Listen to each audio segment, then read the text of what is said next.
Hello, my name is Brenda Bulnes, I'm Antonio Ariano. and today we're going to be talking about superconductivity. So, the table of contents, the first thing we're going to be talking about is what is a superconductor, kind of the general idea of a superconductor and superconducting materials. The second thing we're going to be talking about is how it works, physics behind the operation of superconductors. The third thing is how they are used today, real world applications of superconductors. And the fourth thing is how can we use it in the future, possible applications of superconductors. So once again, number one, what is superconductors? How is a conductor made? What it is. A superconductor is the property of a certain material like magnets to be able to conduct current without energy loss and zero electrical resistance when it is cooled below a certain temperature. Superconductors create their own equal and opposite magnetic field, which is why superconductors float in the air, making it look like a cool magic trick. Superconductivity was discovered over 100 years ago. However, the concept of it wasn't understood until 50 years later. Considering that superconductors only work in extremely low temperatures, scientists are trying to figure out ways to have superconductivity in room temperature conditions. So technically, the concept of superconductivity is still not fully understood. A fun fact is that 5 Nobel Prizes have actually been awarded in research surrounding superconductivity. And here's like a little diagram of kind of how it works, but we're about to go into that further. Whoa! Superconductivity is super cool. All right, and so we're going to go over how superconductors actually work in real-world applications. So the way superconductors generally work is that they need to be at a really low temperature. And so the reason for that is so that the lattice structure of that superconducting material is almost completely still. And so by having it like that, the electrons from like any induced current are able to pass through without any resistance. And so another important part of superconductivity, and especially why it can float, is if there's an external magnetic field acting on the superconductor, then an electrical current will be induced.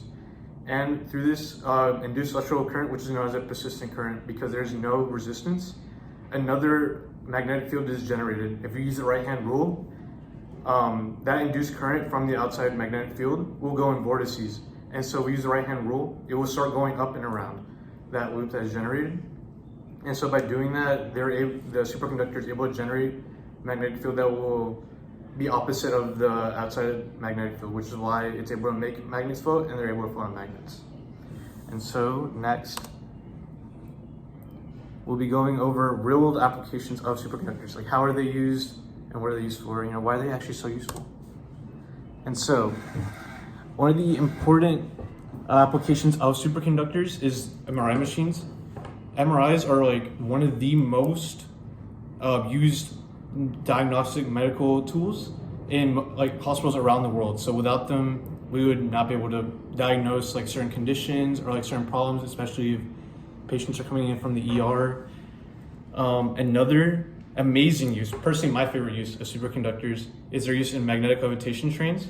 And so I think this is the best use of superconductors because there's zero carbon emissions from these trains and they're able to go much faster than traditional high-speed trains.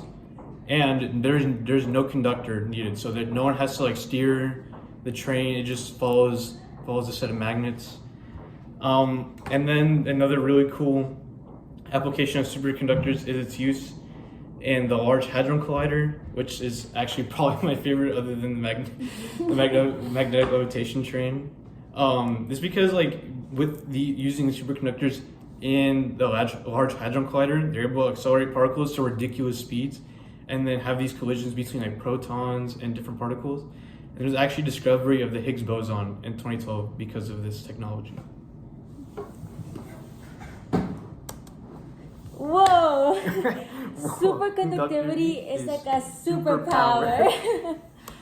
Okay, and the fourth thing we're going to be talking about is how they can be used in the future, possible applications of superconductors.